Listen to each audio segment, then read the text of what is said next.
नवरात्रि की कथा बहुत ही पावन और प्रेरणादायक है। यह पर्व शक्ति की साधना और बुराई पर अच्छाई की विजय का प्रतीक है।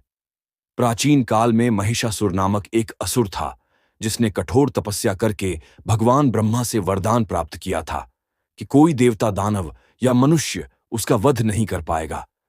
इस वरदान से महिषासुर अत्यंत घमंडी और अत्याचारी हो गया।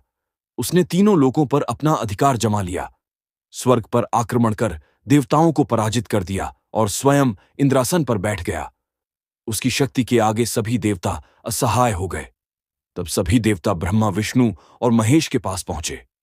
उन्होंने अपनी शक्तियों को एकत्रित कर एक अद्भुत देवी की रचना की। देवी के तेज से पूरा ब्रह्मांड प्रकाशित हो गया। उन्हें शस्त्र और शक्ति प्रदान किए गए और वे मां दुर्गा कहलाईं। मां दुर्गा सिंह पर सवार होकर महिषासुर से युद्ध के लिए तैयार हुईं। महिषासुर और मां दुर्गा के बीच भयंकर युद्ध छिड़ा। यह युद्ध लगातार 9 दिन और 9 रातों तक चला। महिषासुर बार बार अपने रूप बदलता रहा, कभी भैंसे का रूप लेता, तो कभी शेर का, तो कभी हाथी का। लेकिन मां दुर्गा हर बार उसे परास्त करती रहीं। अंततः 9वें दिन मां ने महिषासुर का वध कर दिया और देवताओं को अत्याचार से मुक्ति दिलाई। 10वें दिन विजय का दिन बना, जिसे विजयादशमी या दशहरा कहा जाता है।